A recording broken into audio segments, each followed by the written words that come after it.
تو رب کریم نے حضرت جبریل کو بھیجا، فرمایا محبوب کو لے آئے نا۔ اس حالت میں جب کیفیات یہ تھیں تو اللہ نے اپنے محبوب کو معراج عطا فرمائی، اور رسول رحمت صلی اللہ تعالی علیہ وسلم کو اللہ تعالیٰ نے اپنے حریم خاص میں بلایا، اور محبوب کریم علیہ السلام کو اللہ تعالیٰ نے وہ تسلی دی کہ اِنَّ فَتَحْنَا لَكَ فَتْحًا مُبِينًا۔ پھر دنیا نے دیکھا کہ پورے روبے زمین پر اللہ نے رسول پاک کے دین کو غلبہ عطا فرمایا۔ ایک حکمت تو یہ، دوسری حکمت یہ تھی کہ اللہ تعالیٰ نے نا نبی پاک کے غلاموں کو مقام دینے ہیں، جنت ملے گی، عروج ملے گا، درجات ملیں گے۔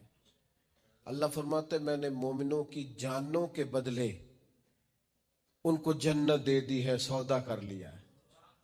تو وہ جو محبوب پاک نے غلاموں کی جانیں وہاں دے کے اللہ تعالیٰ سے ان کے لیے جنت لی تھی نا، فرمایا لِنُرِيَهُ مِنْ آیَاتِنَا، محبوب ذرا میری نشانیاں دیکھ جائیں نا۔ تو حضور پھر دیکھ کے آئے اور آ کے بتایا، فرمایا عمر میں نے تیرا گھر دیکھا ہے جنت میں، یہ اس عمر کا گھر دیکھا ہے جنہوں نے زندگی ساری زمین پہ سو کے گزاری۔ میں آپ کا گھر دیکھ کے آیا ہوں جنت میں، اور دروازے پہ حور بھی بیٹھی تھی۔ حضور فرماتے میرا دل کرتا تھا میرے عمر کا مکان ہے اور بڑا شاندار ہے، میں اندر سے دیکھوں۔ پھر میرے دل میں خیال آیا کہ عمر غیور آدمی ہے، کہے گا محبوب کا اپنا ہی بنایا ہوا قانون ہے، جس کے گھر جاؤ اس کی اجازت سے جاؤ۔ تو چونکہ آپ وہاں اس وقت ظاہری طور پر موجود نہیں تھے، اجازت طلب نہیں ہو سکتی تھی، لہذا دیکھا ہے۔ حضرت عمر رو پڑے، کہنے لگے مجھے میری ماں روئے میں آپ پر غیرت کرتا، آپ ہی کا تو صدقہ ہے۔ تو رسول پاک علیہ السلام کو اللہ نے وہ ساری چیزیں عطا کی، حضور رات کو کیوں گئے؟ پہلی بات تو یہ ہے کہ یہ جو رات ہوتی ہے نا، یہی بہترین وقت ہوتا ہے رب سے ملاقات کا۔ وَالَّذِينَ يَبِيتُونَ لِرَبِّهِمْ سُجَّدًا وَقِيَامًا، اللہ کے بندے راتیں سجدوں میں اور قیام میں گزارتے ہیں۔ آپ نے ناراض نہیں ہونا، ہم راتیں موبائل پہ گزارتے ہیں، ساری رات بیت گئی اور کوئی خاص چیز بھی نہیں، کوئی خاص کام بھی نہیں، کوئی دیکھنے والی چیز بھی نہیں، کوئی ایسا مطلب کوئی مسئلہ بھی نہیں، پتہ نہیں اول فول وقت یاوا گوئی، اور نہایت لغویات میں ٹائم، قیمتی وقت رات کا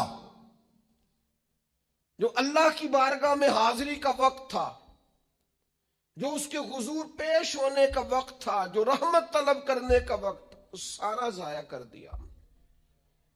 ہمارے استاد صاحب فرمایا کرتے تھے رات کو پڑھا کرو، سکون ہوتا ہے، بندہ اطمینان سے پڑھ سکتا ہے، مطالعہ ہوتا ہے۔ کون پڑھے؟ اب تو دینی طلباء کے پاس بھی الا ماشاء اللہ وہ ذوق نہیں ہے کہ وہ کتاب کی طرف رجوع کرے، مزاج نہیں رہا۔ میرے بھائی رات کا وقت اللہ سے ملاقات کا، لیلا من المسجد الحرام الى المسجد الاقصی، رات کے وقت حضور تشریف لے گئے۔